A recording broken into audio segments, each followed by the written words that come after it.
Hey guys, and welcome to another episode of the Tampa Bay Real Producers Podcast. This, of course, is the podcast that is made for real producers, by real producers, and with none other than Tampa Bay's real producers, as well as powered by Top Producers Nation, which is our community helping agents all over the country become top producers. And you can check that out at topproducersnation.com. Today, we have our guest, Mr. John Morgan IV. What's up, man? How you doing? Hey, how's it going? Glad to be here. Yeah, Real no doubt. excited. Excited to dive into John's story. He's got some fascinating stuff. We were talking off camera about your background a little bit. I'm excited to dive into that. If John looks familiar, it's because he was just featured in our July 2024 issue of Tampa Bay Real Producers. He was the one to watch, which is basically like our rising star spotlight, since John really hasn't been an agent that long. Just got licensed about 6 years ago, I think you were saying. Yep. So we'll dive into that story, and I think there's some stuff that you learned there in that first year or so, huh? Yeah. That we'll talk about Build too. some character. Yeah. So, John, let's go ahead and start a little bit with your background. Did you grow up in Tampa? If not, how did you get to Tampa? You can mention some of the things that you did for a career before you got into real estate, and then we'll go from there. Yeah, for sure. So I was actually born in North Miami, Florida, and I lived in South Florida probably about like half of my life. And grew up on the East Coast, and I was working for a company called Haverty's Furniture, and I was kind of moving up the corporate ladder with them. And they transferred me. I moved to Orlando. A lot of my friends were going to Orlando, going to UCF, and it was exciting to live there. And then once they were all kind of leaving, I decided, okay, well, where do I go now? So my company had a great opportunity in Wesley Chapel. Yep. So I moved over to New Tampa. And I fell in love with Tampa immediately, and was going down my journey and ended up going back down to South Florida, got a promotion. Okay. And then I was What company was that? Haverty's Furniture. Okay. Yeah. And so I was You're slinging the furniture. running I was in management. So, but yes. Was that your first job out of school? So I was in the furniture business like pretty quickly, yeah, like right out of school. I was 18 and I was in electronics, office furniture, entertainment, appliances, and I excelled really well like right out of high school, and I was making like really good money, and then I ended up just kind of making a career out of it. It was crazy. So I would always kind of feel guilty of not going to school, but then I was making so much money doing that where I was like, why would I? So you were doing it right out of high school? Right out of high school. Did you ever go to college? No. Okay, awesome. Never. Yeah, never one. So started getting into business right away. Yep, immediately. And you must have been doing well with it because they kept promoting you. And you were then managing groups of people, it sounds like? Yes. Yeah, so I was with one company, and then, I ended up getting with Haverty's when I was like 25. But yeah, so, gosh, what were we talking about? So you were going from the furniture business, Yes. and then you were moving back to Miami, it sounded like? Okay. Yeah, so they moved me back down to Boca Raton. So I run a Boca Raton location. It was great area to live in. Loved it, but I was like homesick, and I just really wanted to go back to Tampa. Yeah. And so ran a Boca Raton store, got that one up and running. It was great. Went to West Palm Beach. And then after that, we're talking about like, okay, like what's next? So either I can stay down there or I can kind of get like a lateral move, maybe like Jacksonville. But then like, later on, I would find myself probably going to like a state that I've never really lived in. I've only lived in Florida. Yeah. Maybe like North Carolina, maybe like Missouri, maybe Indiana. Like I didn't really know. And I was like, I just really like living in Tampa, guys. Like, can I just go back there? And they're like, well, you can, but it's like, we don't really have the best opportunities for you. And then I was like, I don't know. I just really want to go back. So then I, went back to Tampa, and I was like, I got to figure out like what I'm going to do next. Cause like this career is not, Yeah. You didn't want to go anywhere, and you didn't see growth there necessarily. Yeah. Like, I mean, I definitely would have grown, and I would definitely had achieved my goals. There's no doubt. Like with that company, it was great. I had a great opportunity. They were very accepting, and they loved me, but it just didn't line up anymore with like my goals. And I was like, Did you like working in like corporate America? Not really. It's not for everybody. I did pretty well with it, like the politics and stuff. And I just like really like connect with people in general. Like I like really I loved my boss. Like that was my buddy. Like he was great. And I, enjoyed going to work for him, and, so that wasn't too bad. But yeah, I mean, the problem is like, you're so out of control. You're so out of control of your career. Yeah. you really don't have much of a that say. makes it tough for like control freaks like me. Yeah, right. Yeah. Yeah, I mean, at least with real estate, it's like I know, if I put in this work and if I do these certain actions, like I'll get the result. Like at this point. I didn't know that when I first started, obviously. But yeah, we're going to talk about that first year. But so you mentioned off camera that you also were a professional poker player for a while. Yes. Did that happen after the furniture career? Was that starting while you were working there? Right. So I got fascinated in poker in my early 20s. And then when the housing market had crashed in 2008, furniture is directly linked to the real estate market. So if people aren't buying houses, they're not buying furniture. So then I left my job because I went from making like 80,000 a year to making like, 1,600 a month, like nothing. And then I was always fascinated at poker. And then some of my friends at like on the online gaming world were like getting into poker, like, oh, we're making all this money. And I was like, oh, that sounds great. I would love that. That's a dream job. I'll be a travel the world, online poker. You can do it anywhere as long as there's internet, right? Right, exactly. This sounds amazing, right? So then I get into poker and then I realize, oh wow, this game is very, very challenging, and ended up getting coaching and practiced a lot and read a lot and just watched a lot of videos and just put a lot of work into it, and then finally got to a point to where I could sustain a living doing it. Nice, but definitely wasn't. How long did it take you to get good? Goodness.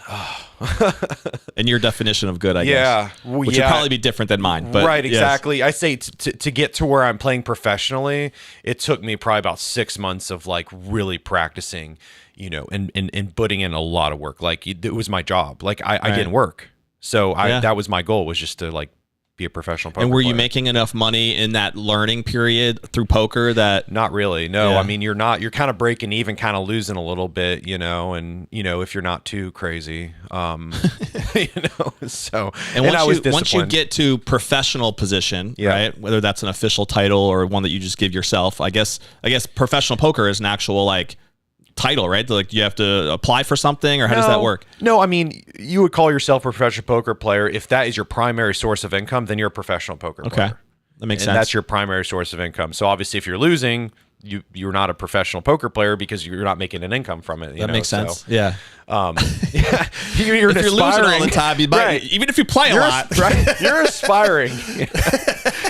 You're an aspiring professional poker player. You're definitely not professional, that's for sure. So do you ever, when you are a professional poker player and you're making money consistently from it, are you finding that you're generally playing against other professionals most of the time, or are you generally taking money off people who aren't professionals? Yeah, so online, you're definitely playing against a lot of professionals or aspiring professionals, just depending on the stakes that you're playing in. But yeah, I mean, in general, you want to be playing recreational players who don't have to play for a living. Yeah. It's a whole different game. When much easier to take the bag from them, right? Yeah, because they're just having fun. You know what I mean? They just want to like splash around and play some poker, like they're not like, only playing the top, 5% of hands in certain positions, and like like these days it's crazy how the math and where it's gone, for evaluating like how to play, for a living. Has the skill level of the top people gotten much better? Oh yeah, significantly. Yeah, it's ridiculous. Like when I was playing, like the stuff that we would do was like, I mean, you look back and you're like, you understand why it worked, but like these days, like a lot of that crap wouldn't work. Huh, interesting. There's no way it would work. Yeah, I feel like we can talk about the poker thing this entire podcast. Oh, yeah. There's a lot to dive into there that I thought I would be fascinated by anyway. Yeah. And I don't want to bore everybody either. I think our audience would probably be too. And we'll definitely get into real estate here, I promise. But a couple quick things about the poker that I have to ask. So when you're doing this professionally, were you finding that you were doing it mostly online, or was it a lot of in-person, Poker was games? Online only. It was all online. Yeah. Okay. Yep. And you weren't going to casinos then and no, hitting up rooms and stuff? Nope, I wasn't. It was pretty much just at home. And then they did end up, there was a really bad event where the government shut down all the internet. I mean, all the gambling sites. Oh, wow. They were all shut down one day. So then I lost my money. Wow. That was on there. And I'm like, okay, well, I guess I got to go back to work. So I went and got a job at Haverty's with one of my old colleagues, Oh, wow. So was that kind of the genesis that got you out of doing poker full time, realizing that you also didn't have complete control there of your money? Well, yeah, there was a couple things. Honestly, it's not a life that I want to live. It really isn't. It's tough, like when you're relying on, numbers working in your favor. Like, Yeah. I mean, there's definitely It's not always going to. It's Yeah. not always going to work out. Like, think about it. You could be like 80% and you can lose like 5 times being like an 80 or 90% Sure. favorite. Like, just probability at some point it will Yeah. happen. Makes sense. You could lose 10 times. I mean, you could lose 20 times, like legitimately. Yeah. So, and it's like, it just wasn't very fulfilling. It was something that like I enjoyed doing like for fun, but like playing for a living, I think there's a lot of things that you like to do, like, on a weekend, but like, do you want to do it for a living? I don't know, know? Right. Yeah, it makes sense. So you still play for fun now. I do play for fun. Yeah. Get to take off your buddies and take the bag from your buddies every now and again. Well, yeah, right? no, they kill me too sometimes. So trust me. No, I mean, there's times I've had some huge losses where it's just brutal. So let's talk a little bit about how this real estate thing got kicked off, right? So you got licensed 6 years ago, you mentioned. Yep. What was it that was the genesis for getting you into real estate eventually? Like what made you take the test and get going? And let's talk a little bit about your experience in your first year. Yeah. So what got me into real estate? So my mom's, it's very comfortable because my mom's been licensed for now probably about 25 years, maybe a little close to that. My grandfather also was very real estate minded. So like it made sense for me. So it was in the family. It was in the family, so I was very comfortable with it. But like really what ended up happening is I was dating this one girl and she was a nanny for one of the top, he was like one of the top RE/MAX brokers in the country. I think at the time he had like maybe 8 offices or something like that. And she used to work for him. She's like, you got to get into real estate. This makes a lot of sense. You got to do it. And I was like, okay, well, you know what? I guess I'm just going to do it. And then I was working for a guy. So I, took a demotion obviously to go to Tampa. And my superior, I'd asked off for a Bucks game. Bucks and Eagles are playing. I'm a big Bucks guy. My brother-in-law is a huge Eagles fan. Okay. And I had bought the tickets and everything. I had requested a time off and I already had this in the back of my head, like, okay, I want to do this whole real estate thing. And then there was a key moment that happened and it just happened. It's just everything happens for a reason. I just thank God that this happened. But I asked for the time off, never asked for any time off, came to work every day, never caused any problems. And then he's like, I can't have you off that weekend. I'm like, what? Like, okay.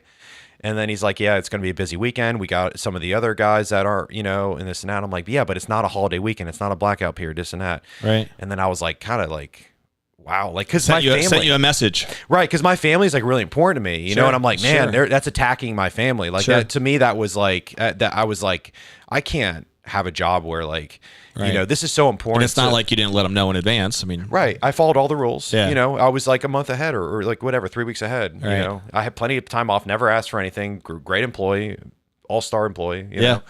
So I was like, okay, this is a problem. So I didn't want to make a decision there, but like I slept on it and I put a lot of thought all night and I thought about it. And then I woke up and I'm like, I can't do this anymore. I was like, I can't work for a company that. did you end up working that weekend? Or you have to? No. You didn't work. I quit. You quit before quit. you left. Okay. Yeah. I put in a notice. Nice. And I go to him and I say, hey, and I deliver him. I say, hey, I'm gonna put 2 weeks. Now I didn't want to be like, it's specifically this weekend or something. I'm gonna put in a notice and I say, well, what's going on? And I just basically explain. I'm like, look, this is getting in the way of like something that's really important to me and my family, and this is really exciting. This is an awesome time for me to bond with my brother-in-law, and I was just like, they're like, well, what are you gonna do? I was like, I'm gonna figure it out. Yeah. And I literally had quit. Just like the 2 weeks notice is perfect. It was like right before. So you the didn't weekend. know. I mean, you knew you had an interest in real estate at the time when you made that decision, right? But you weren't licensed yet or anything. No. It sounds like you didn't have anything in the works necessarily. I had nothing planned really. Right. And okay. I was like, I'm just gonna figure it out. Took the leap. I'm just gonna do it. Yeah. And then I had this girl that I was dating, and she was like, kind of helping me, kind of like, coddling me through it. Like, no, you got to do this. It was great. Like, I thank God that. Was she in real estate? No, she actually worked for the same company in one of the other stores. Okay. Yep. Really hard to date people, that are outside the industry because you work every weekend, every holiday, nights. Like it's retail stuff. I used to work at Sports Authority when I was a teenager. Yeah. So, but it was like hours like that, right? It was Yeah. weekends. It was the evenings even. It was just, I that was my taste and a couple other little jobs I had of working the corporate lifestyle. And I found out pretty early in my life that wasn't for me. But yeah. So you did then, it sounded like right after you quit, how long was it before you said, all right, I'm going into real estate and this is going to be my thing? Yeah. So, I mean, I had determined, I was like, okay, I'm going into real estate. Like I'm putting in my notice. So I signed up for the class and got all that squared away, and I just immediately, like the Monday after that game, like you were ready. yeah. And it was all like unicorns and rainbows, right? Right from the beginning. Yeah, right. Exactly. And then that's where all my problems started. So let's talk about your first year. Drugs and alcohol. That's where, I'm just joking. You mentioned off camera that you really struggled that first year. Yeah. Oh, yeah. How long did it take you to get your first deal? Yeah. So I got pretty much 6 to 7 months. That's when I got my first, my first checks. And I started helping you didn't grow up in this market, so you didn't really have like a warm market to tap into necessarily, right? Nope. So were you working on a team at all, or like what was your experience like when you were first getting started in terms of like, and it sounds like this was kind of your first experience even in like an entrepreneurial role, right? Yeah. Having to really discipline yourself and not follow a schedule and just go to work and actually stick to something. So talk a little bit about what that was like and that experience emotionally. Yeah. And what that, how you eventually started to get traction.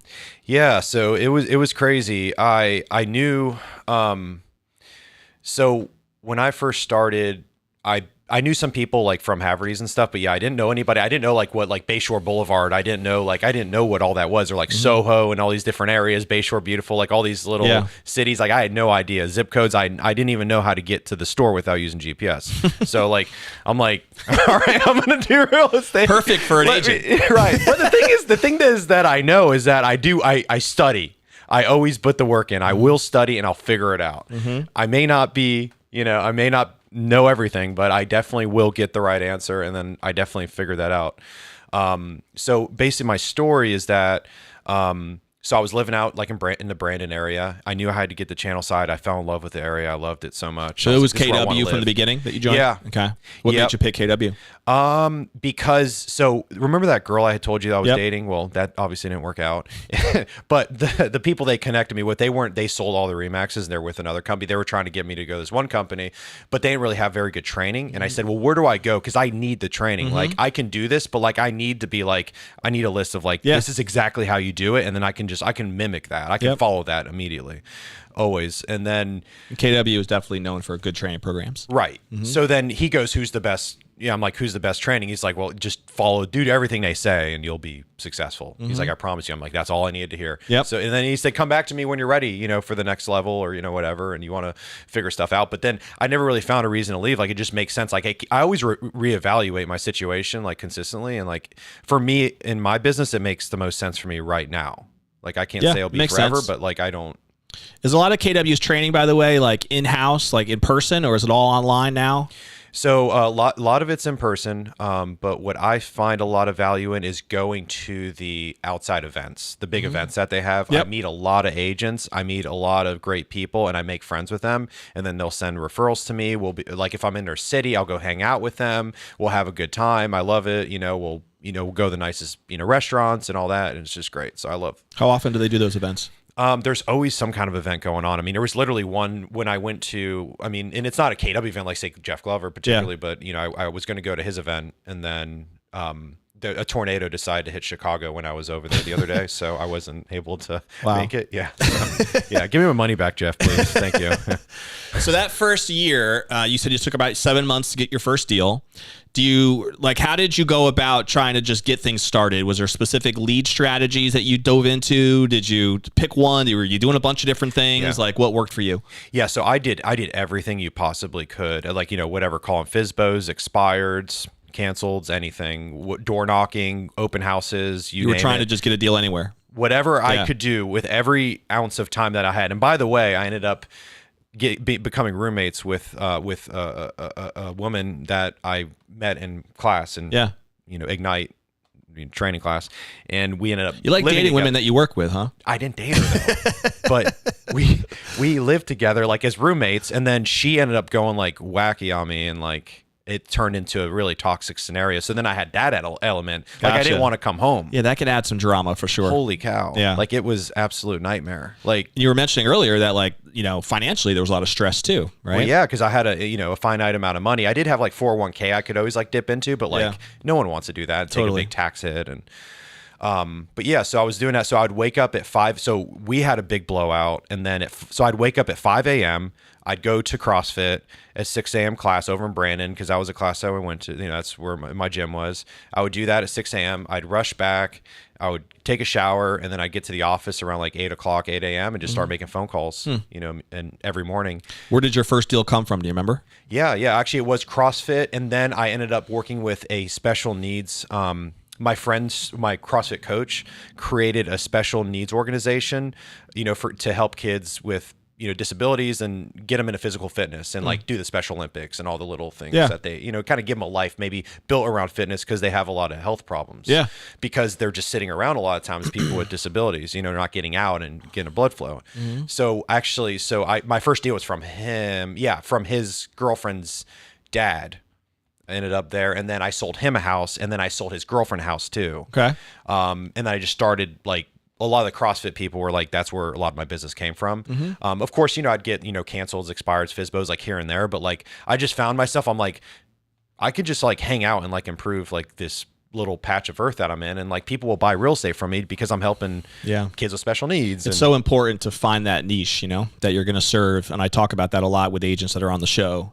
Just figuring it out. Like the guy who was here right before you, Mike Bosco, does a lot with the military and helping VAs and so forth. And a lot of the top people that we get a chance to interview, they have some sort of a niche that a lot of times could start organically, and then they figure out those ways to be able to serve that at a higher level, even if it's something as simple as a community gym, right? Just something that you know you're going to become a consistent presence at, and build it from there. And so now that your business, again, is 6 years deep, you just had, I think, one of your best years, right? This past year. And like I said, it's been featured as a rising star. So has the business, John, been kind of just a gradual growth now year over year, or was there like a spike year? Was there one big breakthrough that happened? Definitely had. I mean, the big breakthrough was really, I think when I got into my third year, that's when I was like, okay, I got this figured out. And then really it's just like tailoring, like, now that I got it figured out, okay, now like, how do I live like a life where I'm like happy living in, and I'm excited to go to work every day, and I'm like, you know, and it's hitting like my fundamentals, you know, where I'm like, I'm helping people and I'm doing stuff for people, and you know, so that's really, I've been molding my career. It's like, I haven't really necessarily been like, I just want to like grow and like sell millions, millions and millions of dollars worth of real estate. Don't get me wrong, that's great, but like I'm trying to do it like. What's been your best year so far? The volume? Do you remember? It was like 28 million. Okay. Yeah. So, and I've been like consistent, like almost like every year, like I'm doing the same thing. Even like last over year, 20 million consistently. Yeah. And it's just been you, right? You're not, do you have a team that you are building a team now? We talked about that. Yep. Right. So what's funny actually is I made a mistake of like, I found success, and then all of a sudden everybody wants to join, or like, oh, this guy's great. So then I took on a bunch of people, and I had like 7 of us. It's like ridiculous to even think that I did this, but it was 7 of us, and that actually set me back. Yeah, because I'm trying to manage all these people. Now your energy is split. Yeah, right. My energy's split, and I'm like, I can do this on my own. So like, I had my first agent, and then we ended up just basically removing, and they removed themselves, whatever, and it just ended up just being me and her, and then me and her would just like work stuff, and so it was just really me and her for like a lot of these the booming years. Yeah. Has your niche at all changed? You mentioned the success you started to have through CrossFit and so forth. Is that still been an integral part of your business over the years, or do you have a different kind of community now that you find yourself getting a lot of success with, or is it just expanded in other ways? Yeah. So it definitely, I mean, going out, like, I like to socialize. I love going to nice restaurants. I love wine. I love all the nice things in life, and it's very expensive, of course. So also people that like that kind of stuff, they tend to buy more expensive homes because they have more money, right? Sure. So that's kind of been more of my niche now, and also in like kind of in the gambling world, and that's where a lot of my success has came, and a lot of the connections that I make. That makes sense these days. So people that are not local that are wanting to move into the area. Yeah, more people that are just local. Yeah. Okay. Just local. And in general, I don't help a lot of out-of-state people. The out-of-state people that I help is usually from an agent from like, Virginia that I know, and they've got someone moving down for the military, going to McDill or something. And so I'll help those people.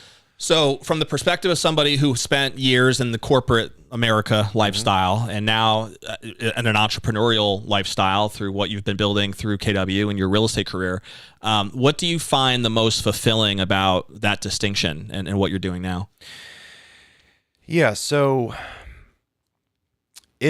What's really neat is that like I'm putting in such a smaller amount of effort that I did when I was in a corporate world. I get like 10x returns on everything that I do. So I felt like everything that I did before, it's like, man, I kind of make the same amount of money, maybe a little bit of a bonus, but in general, I just kind of make the same amount of money. And it's incredible how every bit of effort that I do, it's like, not only does it directly help me specifically, but I get a really nice return on it, on my time. So I look back and I'm like, it's crazy. I can't believe I didn't get into this sooner. But also I was learning a lot at that time too. I was managing people and I was dealing with, ups and downs and issues. So,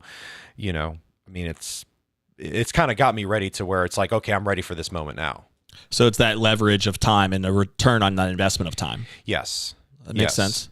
And so you mentioned what you're excited about now. Like tell us a little bit about what gets you fired up for the rest of this year, the future. What are you building towards? What are some of your goals or just things that you're excited about? Yeah. So I really like helping people and helping people like achieve their goals. Like that makes me really happy where, like someone's like, oh, I want to make $1 million and I help them make $1 million. And they're so excited and I could be a part of that. Like that's a passion for me. Like I love that. So that's why I've been slowly growing my team and getting into more of being a manager and kind of helping them and being a coach to them. Are you finding a better balance on that now? Are you still doing self-production?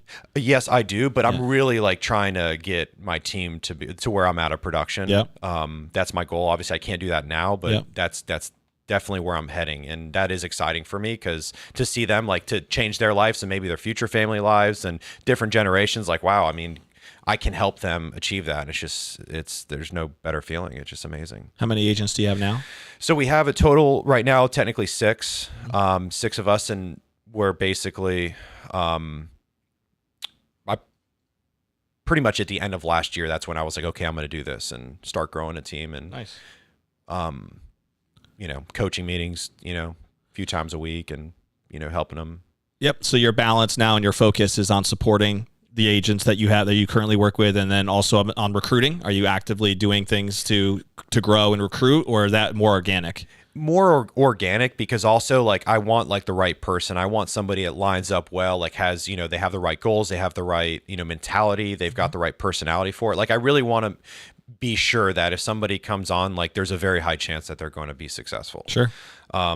Because that's usually a learning curve for a lot of people too, is how to structure your interviewing process that way and set things up so that you can kind of filter some of that out, Yeah, absolutely. Yeah, when people get into teams for the wrong reasons or they get into the business for the wrong reasons and things like that, they just have to share the same goals and fundamentals that I have and that we have. And we're all about like helping the client. Like the client is number one. That's our number one thing, that we love our clients. We do everything for them.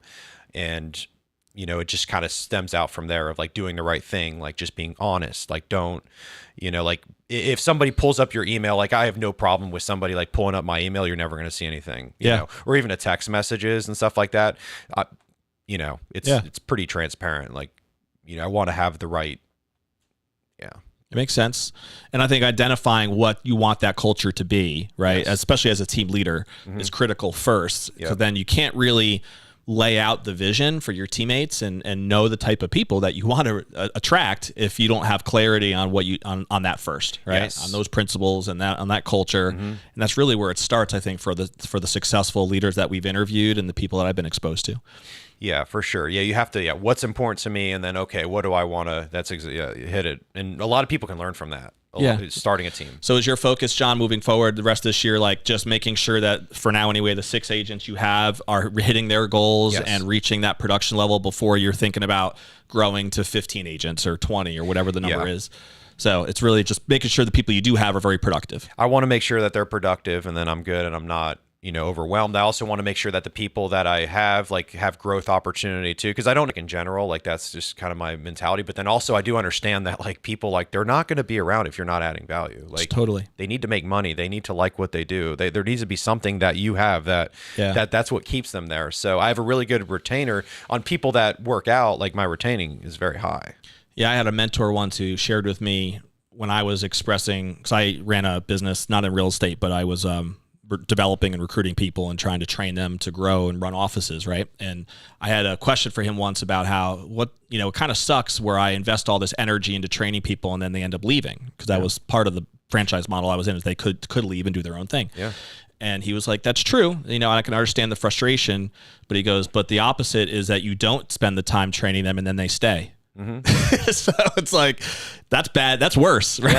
Yeah, that's tough. You don't really want that either. You got to pick up yes. Their problems are your problems. So it's like, guess what? You just created. Yeah. You'd much rather create a culture, like you said, where you're building a ton of value, adding value. Yeah. And then, a lot of times people are going to be tied just because they're buying into the vision, and what it's all about. And that's what makes, I'm like you in that way. I love building teams. I love watching people hit their goals. And that definitely gets me fired up too. And it's even something why we're doing this Top Producers Nation thing to see if we can add more value to agents out there and do that on a different scale, So that's cool to hear that. For people who might not know you as well on the personal side, we'll dive into that for just a few minutes. So, are you dating anybody now? Are you single? Oh boy, are you a single guy? Are you available? What's the story? I'm available. I'm single. My John Morgan the Fourth is available. My people. relationship life is definitely interesting. You feel like you got time for a relationship with this business that you got going on, or what? I'm working on it. Yeah, so that's part of the team is leveraging people to where you can create more time for other things you like to do. Obviously, do you want to have a family? Yeah. So I actually have a daughter. You do? Yeah, How I old? do. I have a daughter. She's a year and a half. Awesome. She's 15 months. So yeah. Very cool. So that keeps you busy. Yeah. So I do have a daughter. I'm not with the mom, but yeah, definitely. Does your daughter live with you? She does not. No, she lives with the mom. You get to see her a lot though? Yeah. She lives in Lakeland, and I would see her 2-3 times a week. And then I just sold my place, so I'm in like a 1-bedroom like bachelor pad, like a loft in channel side. And gotcha. It doesn't work Must with be having rough. a kid. Yeah. Well, when you have a kid coming, it's dangerous place. Yeah. Stairs and we actually have a everywhere. year and a half year old at home as well. So they'll anything that can possibly happen wrong, like they will figure out a way to get into that and create the biggest problem. Oh yeah, they can be pretty nosy. Yeah, very nosy. Yeah, they want to know everything, every counter, every cabinet. So yeah, we have a little girl as well who's a year and a half, and we have 4 other kids too, but they're older. Oh wow. But she's our youngest in the crew right now. Wow. Yep. Yeah, we have 5. We have 5. I have 5 kids, but they're all 10 or younger. Wow. So my oldest just turned 10 in April. So our house is crazy. It's a zoo. I can only imagine. Yeah, it's a nightmare.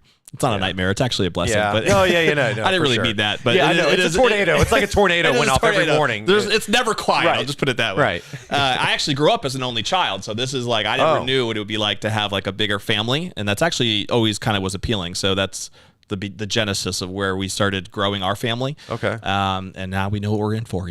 It is what it is. Yeah. There's no going back. That's there sure. isn't. No, it's definitely a blessing. It's awesome. But it is chaotic for sure. But so you want more? You want to have a bigger family or what? Yeah, I would. I mean, it just depends on the girl, whoever. I don't know who I'll end up who that might be, the lucky lady out there one day. Yeah, who knows? And whatever she wants. What do you love to do for fun, man? What are some of your interests outside of real estate? So yeah, and obviously poker. love playing poker, going to nice restaurants. I love fine dining, I love wine, traveling's awesome. I was just in Spain. Oh yeah, I forgot. We got to talk about that a little bit. You're running with the Bulls. Yes, I did running with the Bulls like a few days ago. That's your first time going out there? Yes. Never been to Europe, never been to Spain. Did you feel like your life was in danger at any moment? Yeah.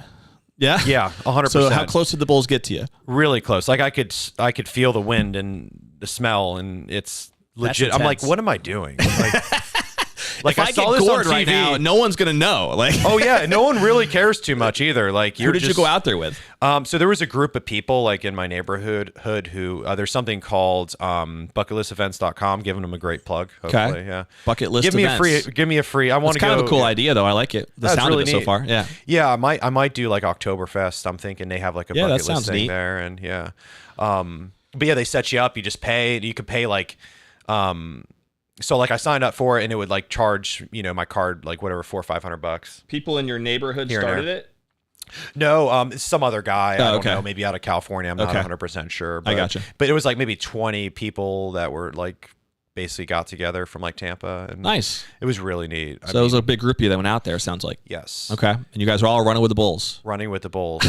Holy cow. Well, not all of us did it, but take us a little bit through this. So like, are you all lined up and like there's like a starting line and people just start running, and then once you get out there a ways, they release the Bulls and they just chase you down the streets? Is that pretty much it? Yeah, kind of. I mean, I've got an interesting story actually I can line up. I can maybe tell you a little bit. Go ahead. About we got the a few minutes. You got a few minutes? Yeah. Okay. So So I went out. I went out the night before and had the absolute best time at this nightclub, and it was incredible.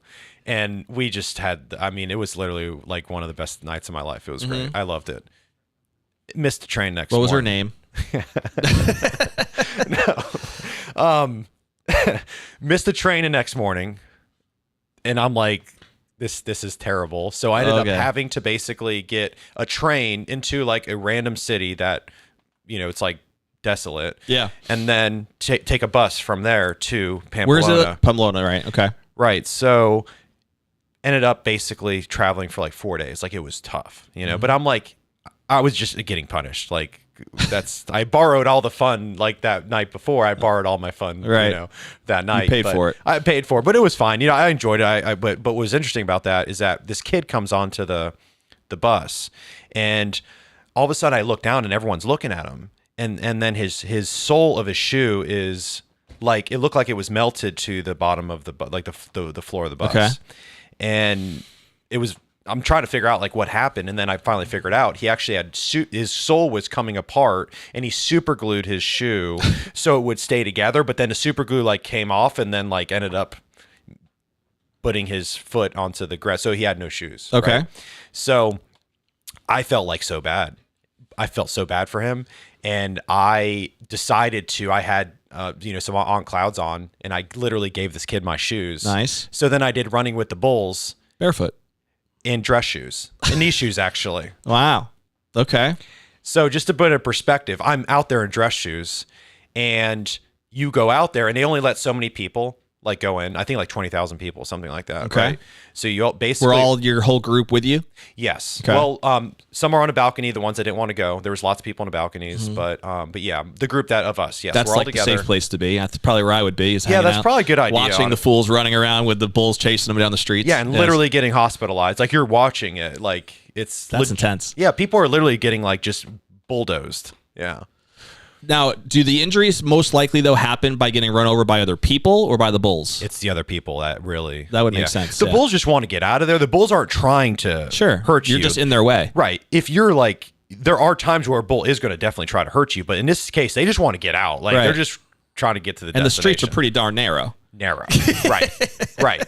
So they just literally, like, they kind of like tie together, like, Yeah. And it's crazy. And all 10 there's 10 of them, you said, right? 10 of them. They all had to run by you?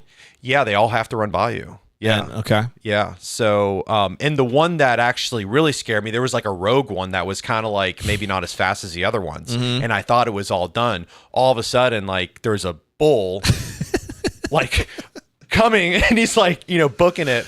Were you wearing a red shirt? I was wearing a white shirt with red. I was wearing white with red. I'm not that like the people wearing the red and the yellow. Don't do. They're the crazy ones. Those right? are the ones that have done it many times. And so I'm in dress shoes, literally dodging bulls. It's like ridiculous. So you were like, did you see people actually get like lifted up in the air by the bull? And yeah, it's crazy stuff, man. Now for the running with the bulls thing, not necessarily, because like I'm like, it just goes by so quick, And don't they run into like an arena? Yes. So in the arena, that's like the ending point, right? Yeah. That's where it gets crazy. Yeah. It's the arena, right? Because then they put small, bulls and like steers and stuff in there, and then people just like taunt them, right? And then the bulls just running around there, yeah, and the bulls like chasing people and then just trucking people, and like that. Like, I saw people literally fly in the air, just being wild. Stupid or trying to ride it, and the thing just bucks them. Do you have to pay for that?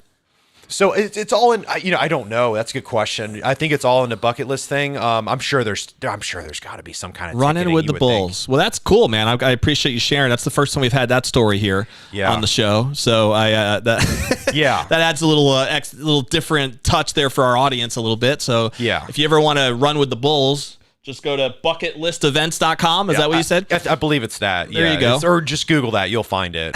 I don't recommend it, by the way. It's dangerous. Do you have other things on that list that are ready to go next? Yeah, I definitely want to do Oktoberfest. Yeah. And that's actually on my list, too. My goal is to win Oktoberfest. I didn't know this was a competition. Yeah, I know. There's not. You could win it? No. Oh, okay. Well, in your own mind, I guess. I just want to win in my own mind. I want to take on the biggest guy there and outdrink him. You know, that's my goal. I'm sure you'll find one.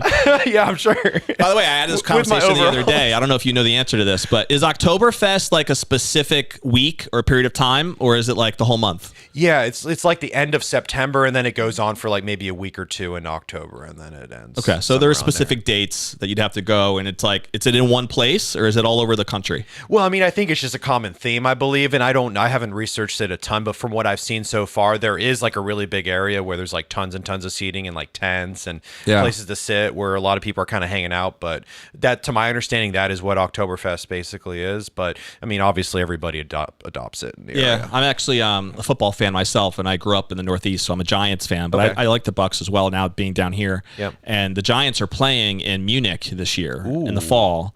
I've never been to Germany, but I actually am German, part German.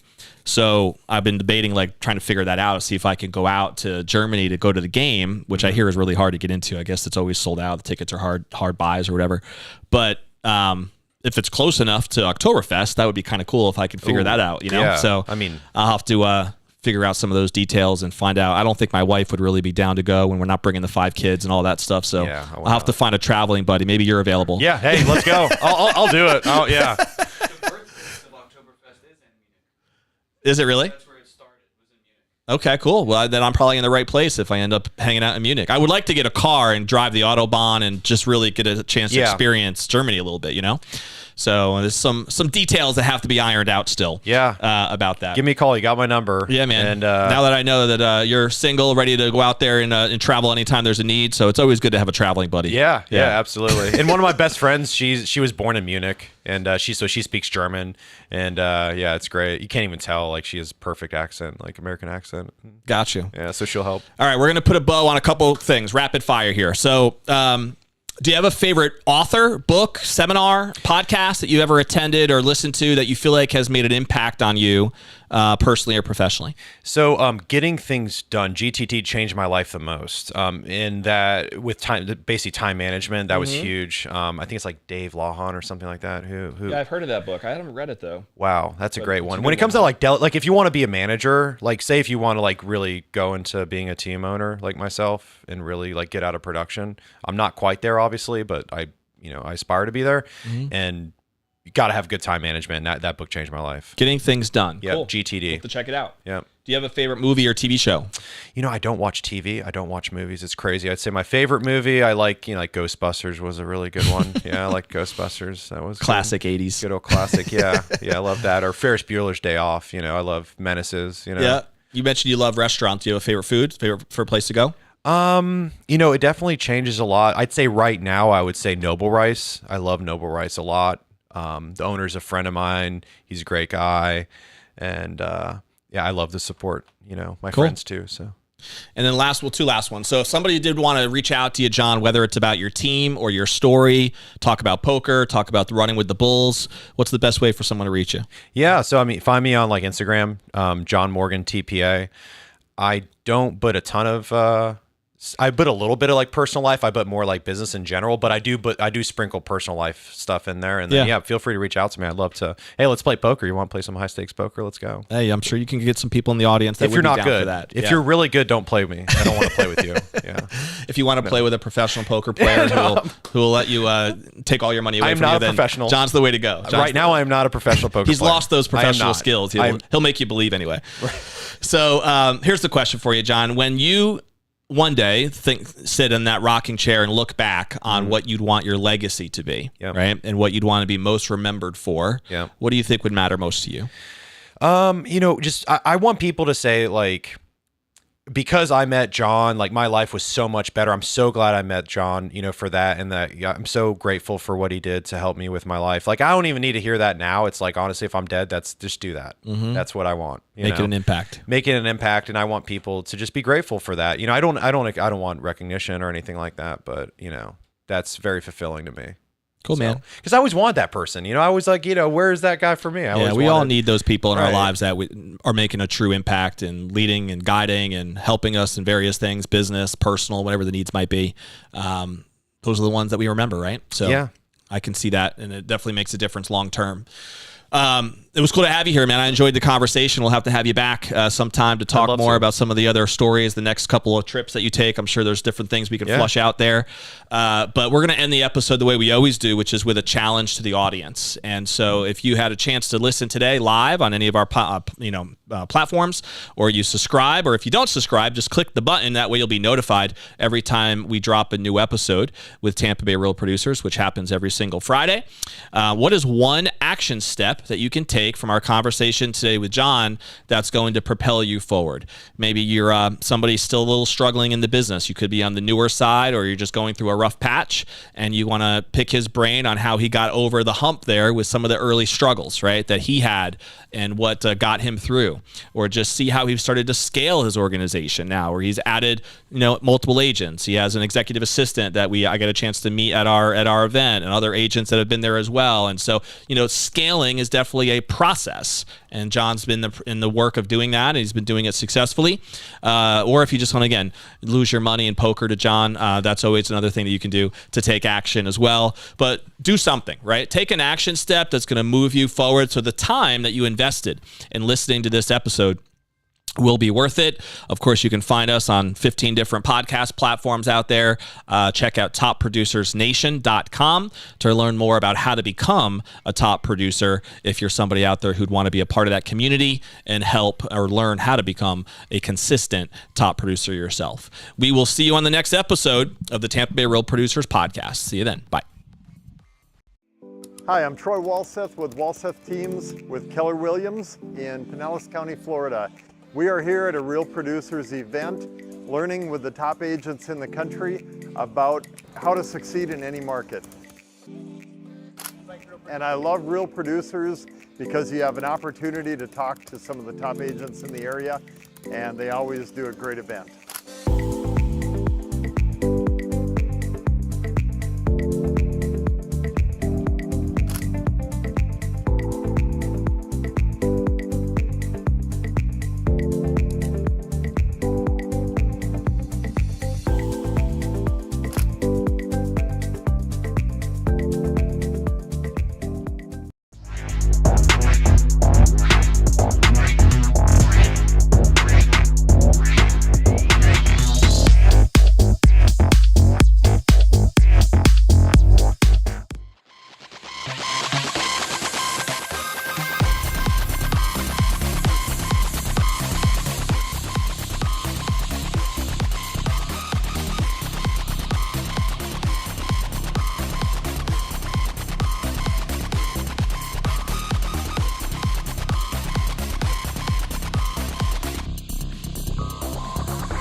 Loan officer, one of the first loan officers I met actually when I got into the business,